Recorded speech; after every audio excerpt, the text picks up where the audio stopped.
आखिरी खत, एक अनकही दास्तान।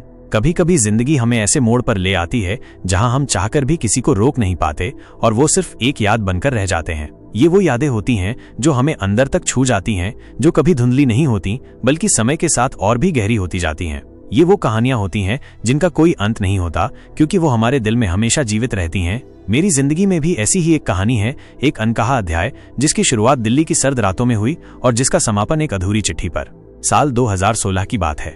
दिल्ली की सर्दियां अपनी चरम पर थीं, लेकिन उस ठंड में भी एक अजीब सी गर्माहट थी, एक ऐसी गर्माहट जो सिर्फ एहसास की थी। मैं अपने कॉलेज की लाइब्रेरी में बैठा था, किताबों में खोया हुआ, जब अचानक मेरी नजर एक लड़की पर पड़ी। वो सफेद दुपट्टे में लिपटी हुई थी, उसकी आंखों में एक अजीब सी शरारत थी और उसके हाथों में वही पुरानी जीर्ण शीर्ण कविता की किताब थी, गुले बकावली। मैंने बस एक हल्की सी नजर डाली और वो मुस्कुरा दी। उसकी मुस्कान में कुछ ऐसा था जैसे बरसों से जानता हूं उसे, जैसे हमारी रूहों का कोई पुराना रिश्ता हो। उस पल मुझे लगा कि जैसे दिल्ली की सारी ठंड कहीं गायब हो गई हो और मेरे दिल में एक अजीब सी गर्माहट भर गई हो।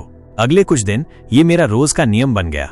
वो रोज उसी मेज पर बैठती थी, अपनी किताब में खोई हुई, और मैं रोज उसी वक्त लाइब्रेरी में आने लगा, बस उसे एक झलक देखने के लिए। हमारी आंखें अक्सर मिलती और वो हर बार एक हल्की सी मुस्कान दे जाती जो मेरे दिन को रोशन कर देती। धीरे धीरे ये सिर्फ आंखों का मिलना नहीं रहा, बल्कि हम दोनों के बीच एक अजीब सा जुड़ाव महसूस होने लगा था।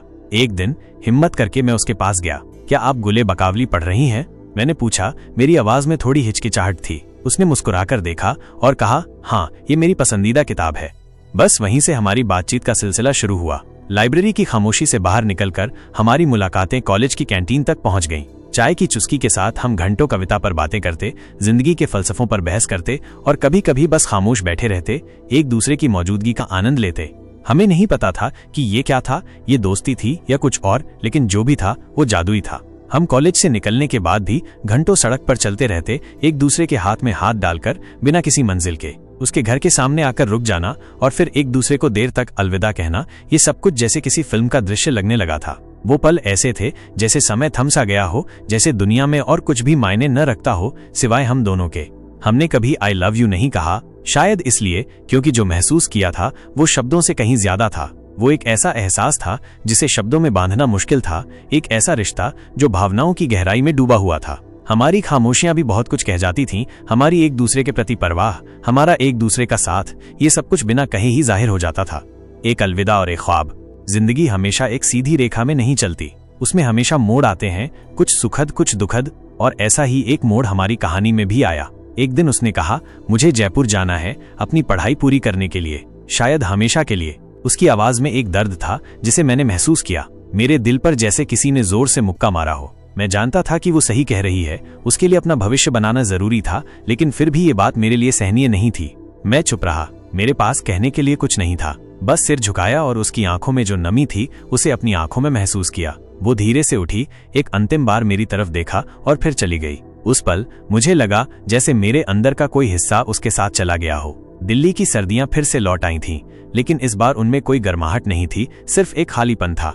उस दिन से अब तक हर सुबह मैं एक ही ख्वाब देखता हूँ। वो मुड़कर देखती है, उसकी आंखों में वही शरारत होती है और वो कहती है, रुक जाओ, मैं नहीं जा रही। लेकिन वो सिर्फ ख्वाब होता है। जब मेरी आंख खुलती है तो मैं वास्तविकता के उस दर्दनाक सच का सामना करता हूँ कि वो जा चुकी है हमेशा के लिए। 3 साल बाद वो आखिरी खत। 3 साल बीत गए, 3 साल अकेलेपन के, 3 साल यादों में जीने के। मैंने कोशिश की कि उसे भूल जाऊं, अपनी जिंदगी में आगे बढ़ूं, लेकिन उसकी यादें मेरे साथ एक परछाई की तरह जुड़ी रहीं। मैं उसकी उस मुस्कान को कभी भूल नहीं पाया, उसकी आवाज को, उसकी खुशबू को।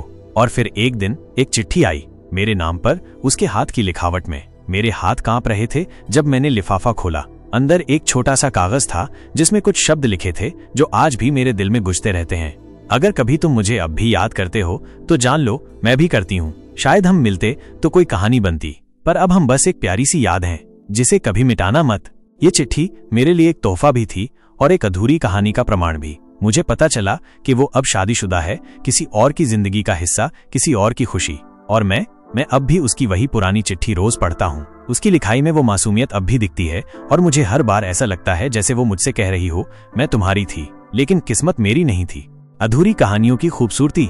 उसकी ये चिट्ठी मेरे लिए कड़वी मीठी याद है। ये मुझे दर्द देती है लेकिन साथ ही एक अजीब सी शांति भी देती है। शांति इस बात की कि जो हमारे बीच था वो सच्चा था, भले ही वो पूरा न हो सका। प्यार हमेशा हासिल करने का नाम नहीं होता, कभी कभी वो सिर्फ महसूस करने का नाम होता है। आज भी मैं उसकी यादों में जीता हूँ। कभी कभी लगता है कि अगर हम मिल पाते तो हमारी कहानी कितनी खूबसूरत होती, लेकिन फिर सोचता हूँ कि शायद कुछ कहानियां अधूरी ही अच्छी होती हैं। उनकी खूबसूरती इसी में होती है कि वो हमें हमेशा एक उम्मीद देती हैं, एक ऐसी उम्मीद जो कभी पूरी नहीं होती, लेकिन हमें हमेशा मुस्कुराने की एक वजह जरूर देती है। ये मेरा वो आखिरी खत है जो मुझे एक नई सीख दे गया। जिंदगी में सब कुछ हमेशा हमारे मन मुताबिक नहीं होता, लेकिन जो भी होता है वो हमें कुछ न कुछ सिखा जरूर जाता है। और कभी कभी एक अधूरी कहानी भी पूरी जिंदगी पर एक गहरी छाप छोड़ जाती है।